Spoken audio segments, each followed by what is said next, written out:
এই যে নজরুল ইসলামের কবরটার এটার কাহিনীটা কি?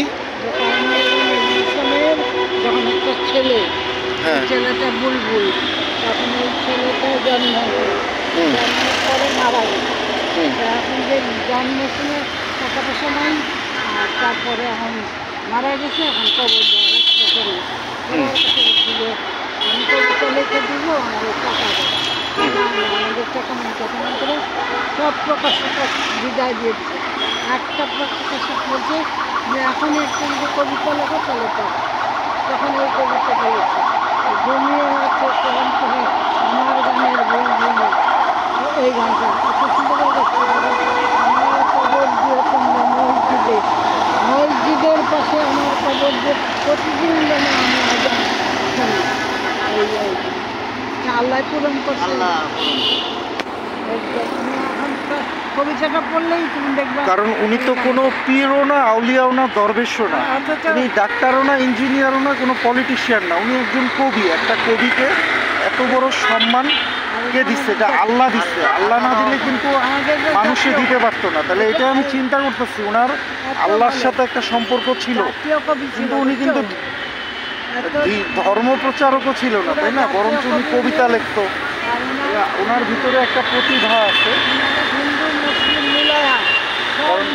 আমাদের নবীজির সাহাবী একজন কবি ছিল, ওনাকে শত্রুদের বিরুদ্ধে কবিতা লেখার কাজে দিছিল। তো কিন্তু আমরা কিন্তু মনে করি কবি হইলেই খারাপ, গায়ক হইলেই খারাপ। হ্যাঁ, সবার মধ্যেই ভালো খারাপ আছে। হ্যাঁ,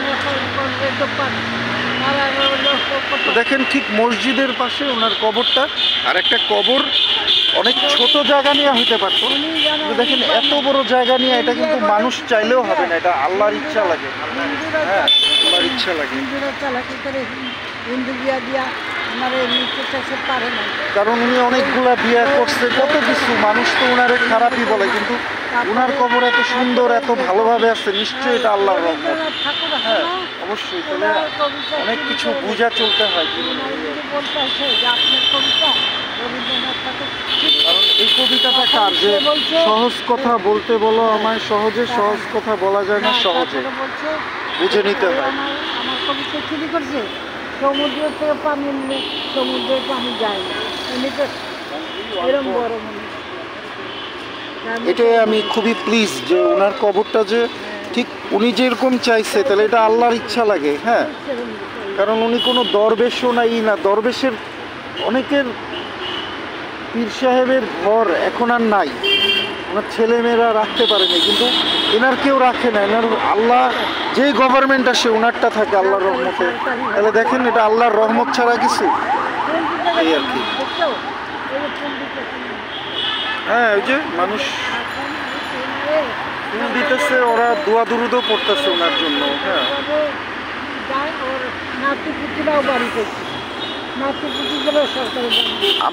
বনানীতে আমাদের বাসার 2-3টা বাসা পাশেই ওনার বাসা এখনো আছে এই আর কি। আমরা যেখানে ছিলাম কিছুদিন। হ্যাঁ,